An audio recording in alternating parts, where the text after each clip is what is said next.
नमस्कार सभी विद्यार्थियों को इग्नू द्वारा रीचेकिंग के पोर्टल को ओपन कर दिया गया है। जिन भी स्टूडेंट के कम मार्क्स आए थे या 0 मार्क्स आए थे या जिन भी स्टूडेंट के पासिंग मार्क्स नहीं आए थे या जिन भी स्टूडेंट को लगता था कि हाँ हमें गलत मार्क्स दिए गए, मेरे ज़्यादा मार्क्स आने चाहिए थे, तो वो सभी के सभी स्टूडेंट अब रीचेकिंग के लिए अप्लाई कर सकते हैं एंड अपनी आंसर शीट भी मंगवा सकते हैं।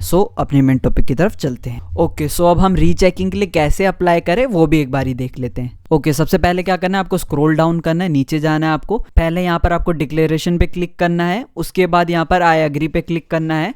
जैसे ही आप आई एग्री पे क्लिक करोगे उसके बाद यहाँ पर आपको चूज करना है कि आपका कौन सा टर्म एंड एग्जामिनेशन है, कौन से एग्जाम के लिए आप अप्लाई करना चाह रहे हो। तो आपने दिसंबर में एग्जाम दिए हैं तो आपको दिसंबर वाले में जाना है, दिसंबर 2024 पे इस पे क्लिक करना है। उसके बाद यहाँ पर आपको एनरोलमेंट नंबर लिखना है अपना। उसके बाद यहाँ पर आपको अपना प्रोग्राम सिलेक्ट करना है। एंड देखिए अभी बहुत सारे प्रोग्राम ऐड नहीं हुए होंगे तो थोड़ा वेट कीजिए, बाकी सारे प्रोग्राम भी ऐड हो जाएंगे। ठीक है, तो जो भी प्रोग्राम, जिस भी स्टूडेंट के प्रोग्राम यहाँ पर शो ना हो रहे वो वेट कीजिए।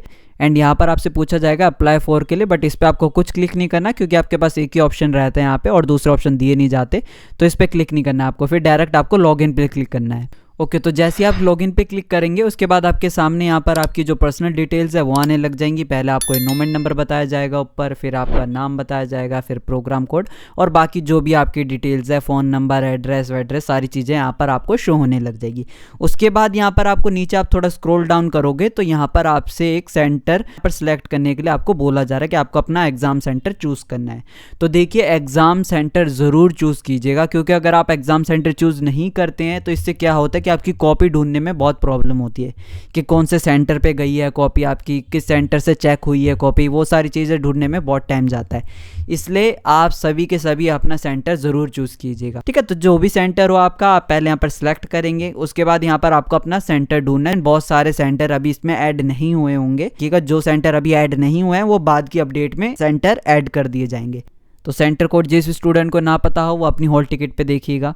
उसके बाद आप नीचे स्क्रॉल डाउन करोगे तो यहाँ पर आपको शो होने लग जाएंगे आपके कोड्स कि आपको कौन कौन से कोड के लिए आप अप्लाई कर सकते हो अपना रीचेकिंग के लिए या आप अपनी आंसर शीट मंगवाने के लिए। ठीक है, एंड कुछ स्टूडेंट के हो सकते हैं यहाँ पर कोर्स कोड शो ना हो, वेबसाइट पे शो हो रहे हो बट यहाँ शो ना हो, तो देखिए आप सभी वेट कीजिएगा जिनके भी कोर्स कोड शो नहीं हो रहे हैं यहाँ पे। तो ठीक है, तो यहाँ पर आपको दिखा रहे हैं कि आपके 2 सब्जेक्ट के जो रिजल्ट है वो डिक्लेयर हुए हैं, तो आप इन दोनों सब्जेक्ट के लिए रीचेकिंग के लिए फिल कर सकते हो। तो रीचेकिंग के लिए कैसे फिल करना होगा, आपको स्क्रॉल डाउन करना है। ओके, तो यहाँ पर आपको पहले आपका अपना सब्जेक्ट सिलेक्ट करना होगा। जैसे मान लीजिए आप इस सब्जेक्ट में करवाना चाहते हैं 172 में रीचेकिंग या कॉपी के लिए मंगवाना चाहते हैं, तो यहाँ पर आप जैसे सिलेक्ट के ऑप्शन पे जाओगे तो यहाँ पर दोनों कोड आ रहे हैं कि कौन से कोड के लिए आपको करना है। तो आपको जो सा भी कोड करना है उसको आप सिलेक्ट कीजिएगा। ठीक है, उसको आप जैसे ही सिलेक्ट करोगे तो फिर यहाँ पर आप पूछा जाएगा कि आप किस चीज के लिए अप्लाई करना चाहते हैं। तो यहाँ पर आपको 3 ऑप्शन दिए जाएंगे, जिसमें एक पहला है रीचेकिंग कि आपको सिर्फ रीचेकिंग करवानी है, ओनली रीचेकिंग। दूसरा है आपको सिर्फ आपकी आंसर शीट मंगवानी है। एंड जो तीसरा ऑप्शन है ये आपका बोथ वाला है कि आपको दोनों चीज करवानी है। तो देखिए सबसे बेस्ट ऑप्शन आपका दोनों वाला ही होता है कि आपको रीचेकिंग भी करवानी है और आपको आंसर शीट भी मंगवानी है। ज्यादातर केसेस में यही होता है, जो स्टूडेंट दोनों के लिए अप्लाई करते हैं तो उनके मोस्टली केसेस में मार्क्स बढ़ जाते हैं। ठीक है, तो दोनों को अप्लाई करने के लिए कितनी फी लगेगी आपकी, जैसा हमने पहले बताया था, आपकी रीचेकिंग करवाओगे तो वहां पर 750 है एंड अगर आप अपनी आंसर शीट मंगवाओगे तो उसकी 100 है। तो दोनों को ऐड करेंगे तो कितने हो गए, 850। तो टोटल फी कितनी देनी पड़ेगी आपको, 850 अगर आप दोनों के लिए अप्लाई करते हो तो जो भी आपको करवाना हो, जैसे हम बोथ मान के चलते हैं कि अगर बोथ करवाना है तो यहाँ पर बोथ पे सिलेक्ट कर लेना है आपको। ठीक है, तो यहाँ पर आपका फाइनल अमाउंट भी दिखाया जाएगा कि फाइनल अमाउंट कितना है, आपको कितना पे करना है। अगर हम मान लीजिए जैसे आंसर शीट चूज करते तो यहाँ पर 100 शो होता एंड अगर हम रीचेकिंग के लिए चूज करते तो यहाँ पर 750 होता। ठीक है, तो अगर ये दोनों के लिए कर रहे हैं तो इन दोनों का अमाउंट जुड़ जाता है, जुड़ने के बाद 850 हो जाता है। जैसे आप यहाँ पर सिलेक्ट कर लेंगे सारी चीजें कि आपको क्या क्या करवाना है, उसके बाद यहाँ पर आपको ऐड रिक्वेस्ट पे क्लिक करना है आपको।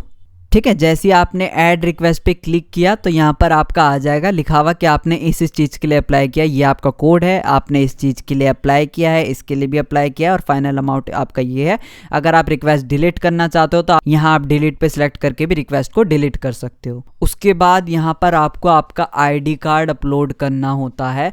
अगर आप अपनी आंसर शीट की कॉपी मंगवा रहे हो तब। अगर जो स्टूडेंट रीचेकिंग के लिए अप्लाई करवा रहा है तो उसको आईडी कार्ड अपलोड करने की जरूरत नहीं है, या दोनों के लिए अप्लाई कर रहा है तो उसको अपना आईडी कार्ड यहाँ पर अपलोड करना होगा। तो आईडी कार्ड कैसे अपलोड करना होगा यहाँ पर आपको बता रखा है, कौन कौन से आपको इमेज के फॉर्मेट आप यहाँ पर अपलोड कर सकते हैं। एंड जो आपकी इमेज होनी चाहिए वो 100 KB में होनी चाहिए, ठीक है। तो आप अपने फोन से आईडी कार्ड की इमेज खींच लीजिएगा, ठीक है। अगर ये कर सकते हो तो बहुत अच्छी बात है। अगर आपके पास आईडी कार्ड हार्ड कॉपी में ना हो तो अब क्या करना है आपको, तब आपको समर्थ पोर्टल पे जाके अपना आईडी कार्ड की ई कॉपी डाउनलोड कर लेनी है, ई कॉपी का स्क्रीनशॉट ले लेना है, ठीक है। या उस पीडीएफ को आपको इमेज में कन्वर्ट कर लेना है, फिर क्रॉप करके आईडी कार्ड के साइज जितना बना देना है, ठीक है। एंड उसकी फिर आपको एमबी देखनी है कि कितने एमबी का हो रहा है, कहीं वो 1 MB का तो नहीं हो रहा, कहीं वो 200 KB का तो नहीं हो रहा। तब क्या करना है आपको, अगर वो ज्यादा KB का हो या ज्यादा MB का हो तब आपको गूगल पे जाके लिखना है इमेज कंप्रेसर, ठीक है। एंड वहां पर कोई वेबसाइट आएगी, उस पर जाके आप अपनी इमेज अपलोड कर दीजिएगा, तो वो आपकी जो साइज है वो रिड्यूस कर देगा। 200 KB की इमेज बन रही होगी तो वो 100 KB में या उससे नीचे KB की कर देगा, ठीक है। तो जैसी आपकी 100 KB के अंदर आ जाए इमेज तो उसको यहाँ पर लाके आपको अपलोड कर देना है। यहाँ पर आ रहा है चूज